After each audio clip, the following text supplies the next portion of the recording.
بقى انا قلت انا يا ربي على ايه.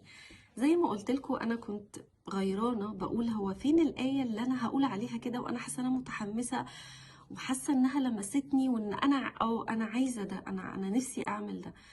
انا كنت ماشيه، الموضوع في بالي بقاله كتير. ففي مره كنت ماشيه في النادي بعد ما وصلت ابني التمرين، بتمشى في التراك وانا دايما بحب ابص على السما، وساعتها كان القمر منور قوي، فانا ماشيه عماله ابص على السما والقمر، وكنت بسمع حلقه للاستاذ العظيم مصطفى حسني. فانا ماشيه بسمع الحلقه، وجيت جه في الحلقه شرح لآية معينه، ولقيتني وقفت في نص ما انا ماشيه وانا باصه في السما، وحسيت اللي هو ايه ده، انا يا رب، انا عايزه اعمل ده. وافتكرت بقى بابا، وافتكرت القصه اللي هو كان بيحكيها لنا، وحسيت اللي هو اخيرا انا كمان حسيت ان في حاجه لمستني كده من جوه، وانا كمان عايزه اعملها يا رب، باذن الله يقدرني وانا اعمل ده. ايه هي الايه بقى؟ بسم الله الرحمن الرحيم.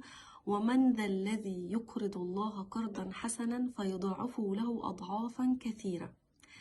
انا بقى يا جماعه وقفت عند كلمه يقرض الله، مع اني سمعت الايه كتير قبل كده، بس لما الاستاذ مصطفى حسني شرحها انا كنت مش مصدقه. انا اصلا ما كنتش قادره، يعني مش ما كملتش ماشي ساعتها، وقفت وقعدت اتخيل زي ما هو ما كان بيقول لنا ان احنا نتخيل. تخيلوا كده ان ربنا بيقول ومن ذا الذي يقرض الله. يقرض الله، انتوا عارفين يعني ايه يقرض؟ يعني يسلف، يعني حد يسلف حد.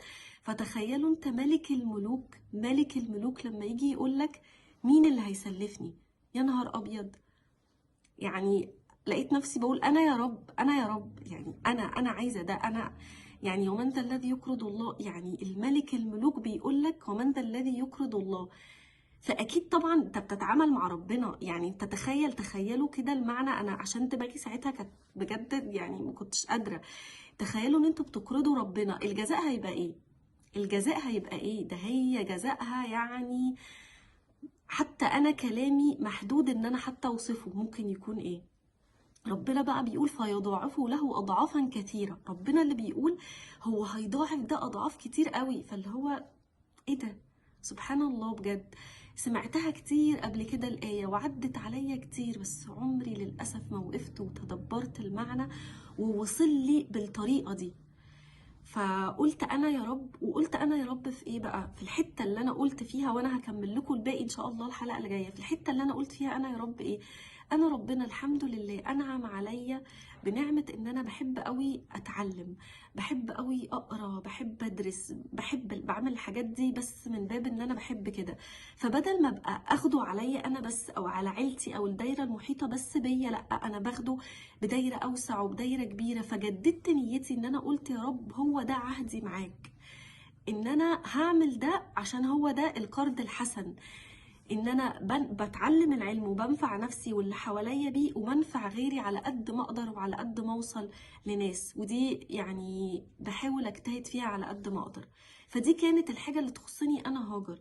ممكن بقى حد تاني يسمعني يبقى في حاجات تاني كتير يقرض الله فيها قرضا حسنا، وشوفوا بقى، وشوفوا الجزاء هيكون ايه. فانا عشان ما اطولش عليكم المره دي هقول لكم ممكن المره الجايه ناخد الحته دي في ايه ونتوسع فيها اكتر واكتر.